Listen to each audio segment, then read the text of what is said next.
Hello, my name is Victor Delora, and I'm currently a junior at the University of San Diego. Today, I will be describing my action research project and what I have learned throughout this process. I first began working on this project by crafting my own mission statement.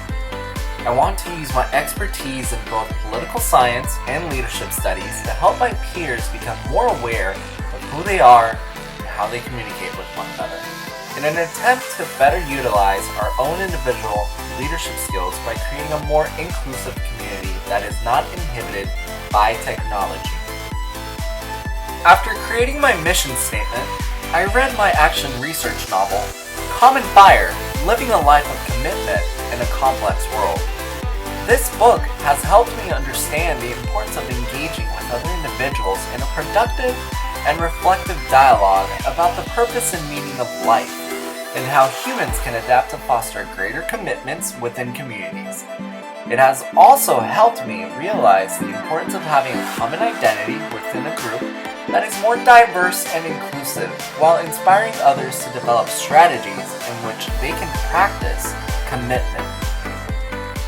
I observed one day over 30 people in the time span of a minute were looking at their phones instead of having a conversation with one of their peers that was walking right next to them.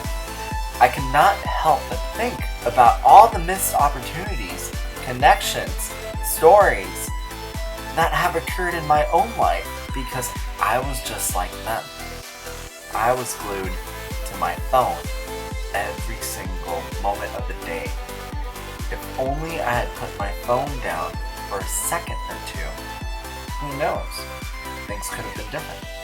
I could have done some more exploring around campus, met new people that could have maybe helped me later in life. And maybe I could have tried a larger variety of new things. There's so many other individuals who, just like me, are missing out on these opportunities and are not exploring.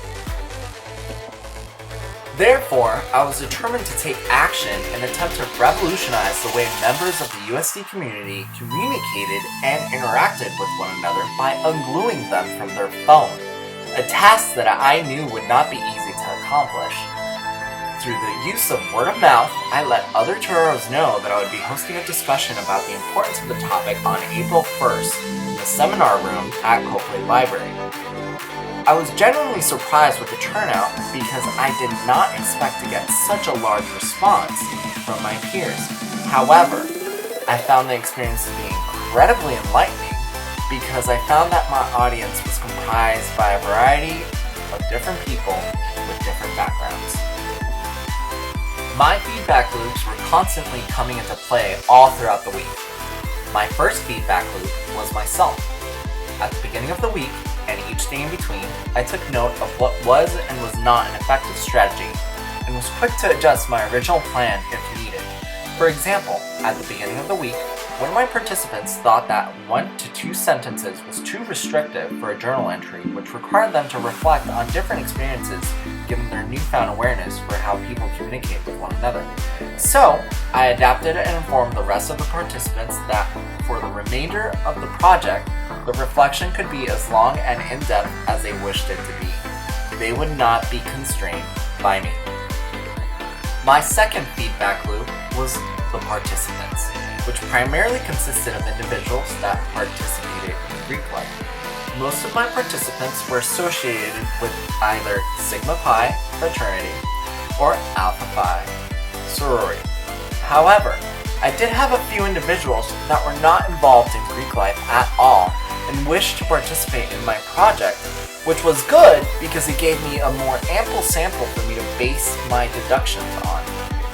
All the participants provided me with feedback regarding what they liked and disliked about the week, in addition to their own reflections.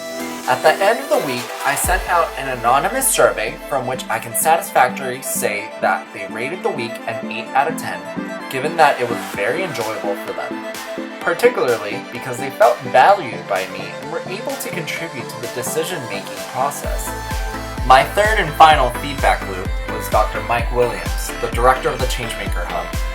He was present during my discussion held at the Copley Library, and what was interesting to note was that he would compliment me about my leadership style whenever it excelled, and made me very aware about the different areas that I could certainly improve on.